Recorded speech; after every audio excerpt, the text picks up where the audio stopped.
Hello friends, आज के इस वीडियो में हम लोग शुड शब्द पर आधारित सेंटेंसेस बनाने का प्रयास करेंगे। तो आइए हम लोग इसको देखते हैं।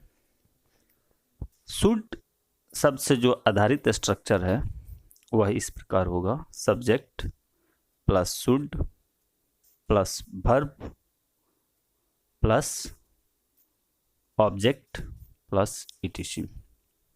इसका जो हिंदी होगा उसके अंत में ना चाहिए।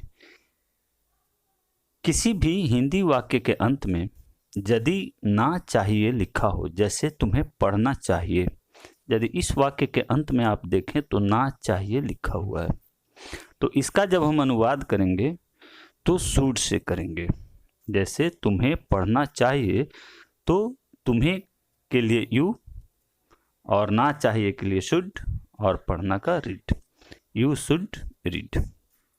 तो यह फ्रेंड्स हम लोग शुड पर एक स्ट्रक्चर बना लिए। अब हम लोग इसका नेगेटिव बनाते हैं, नकारात्मक।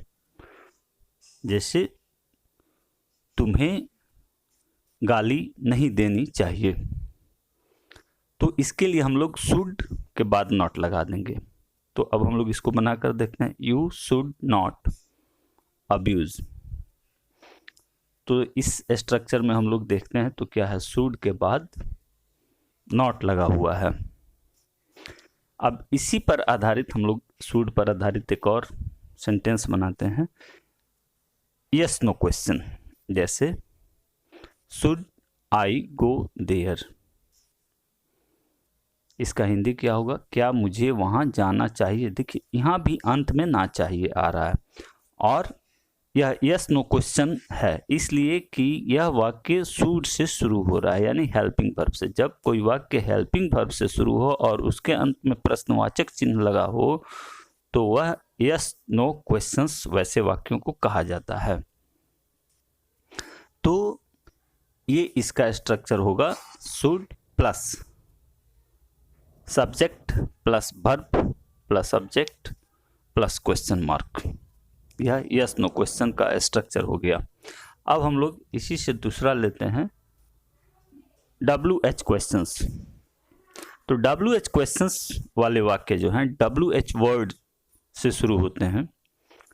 WH word plus should plus subject plus V1 यानी वर्ब का पहला रूप plus object plus question mark. अब यहाँ फ्रेंड्स हम लोग एक समझें कि WH वर्ड क्या है। WH वर्ड मुख्यतः WH लेटर, ये दोनों लेटर से शुरू होते हैं एक साथ। जैसे व्हेन, हाउ, व्हाट, वेयर, ये ऐसे शब्द जो हैं इन्हें हम लोग WH वर्ड कहते हैं। और जब इनका अनुवाद करेंगे, जैसे मुझे कैसे पढ़ना चाहिए, तो कैसे के लिए पहले हम कैसे की इंग्लिश बनाएंगे, हाउ, फिर शुड, फिर आई, फिर रीड, और फिर क्वेश्चन मार्क। तो यह फ्रेंड्स एक छोटा सा प्रयास था शुड से संबंधित स्ट्रक्चर समझाने के लिए।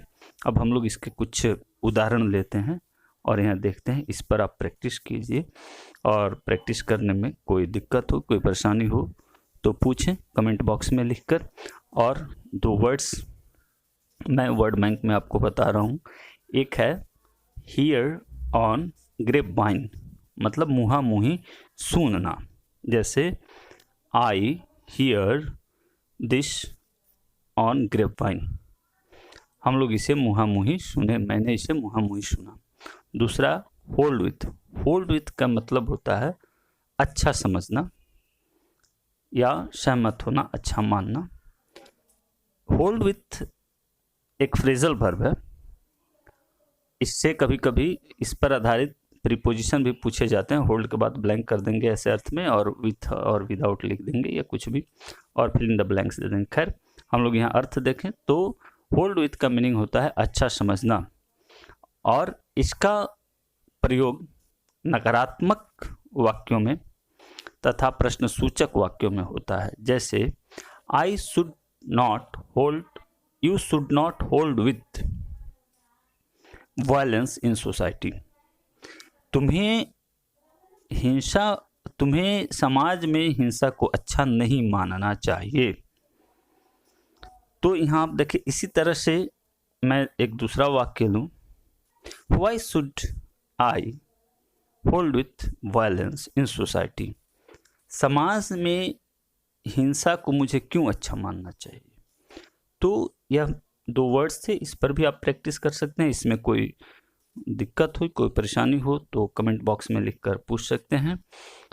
धन्यवाद।